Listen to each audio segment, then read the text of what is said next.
The adoption of the text of the first proposed ILO Convention and recommendation by the Committee on Domestic Workers would represent a sign of hope and confidence. Decent work for domestic workers is an issue of particular concern to UN women. Domestic work is one of the oldest and most important occupations for millions of people around the world, mainly women, often from disadvantaged groups, and an important source of livelihood for their families. Decent work deficits for this category of workers are huge and can no longer be tolerated. In drawing up our strategic plan, we identified women's economic empowerment as one of our thematic priorities, committing to work with ILO and others to provide support to governments on opportunities for decent work, asset building, and extension of labor protections for women workers, including women migrant workers and domestic workers.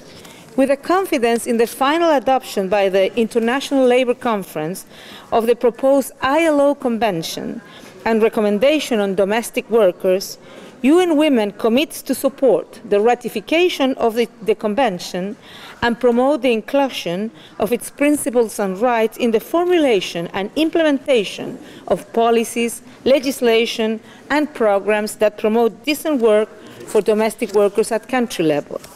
The huge preparatory work, which has culminated in the proposed new standards on domestic workers, has stimulated the gathering of information data on the numbers of domestic workers across the world, generated debates on the links between domestic work and development, and discussions on the concerns of domestic workers and why they need to be protected.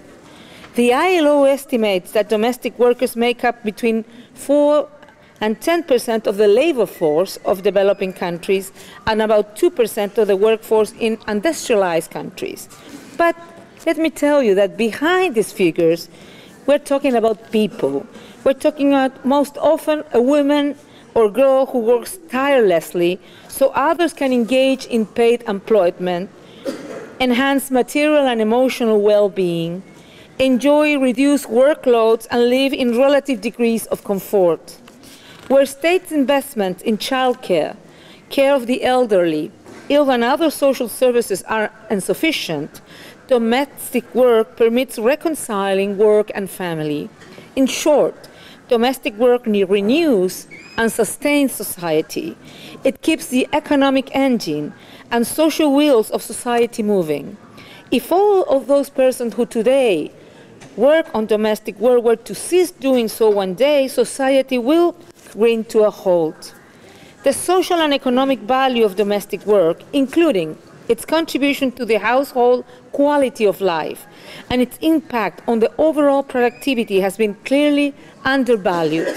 But because it is normally performed in the private domestic sphere and perceived as requiring no special skill, domestic work is usually not considered productive, even when paid for and provided to others. It is excluded from labor and social protection laws in about 40% of countries worldwide. I have to say, I can speak today with tranquility because during my government we did a lot of laws to improve the conditions of domestic workers and their benefits.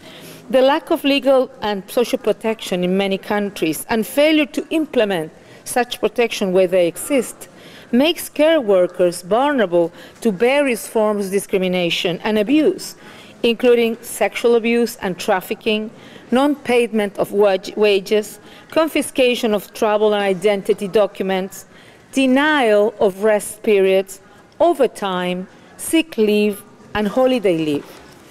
Those who return to their places with no savings risk stigmatization by families and communities because of long periods of separation and lack of appropriate facilities for reintegration.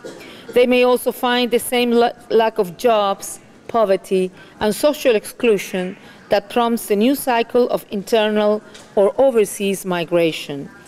The flip side of this scenario is the resilience and determination of these women to find ways to survive and even thrive. Women are often the lifelines of their families and communities at home and abroad, contributing to development by way of their skills, labor, consumption, and tax expenditures, financial and social remittances.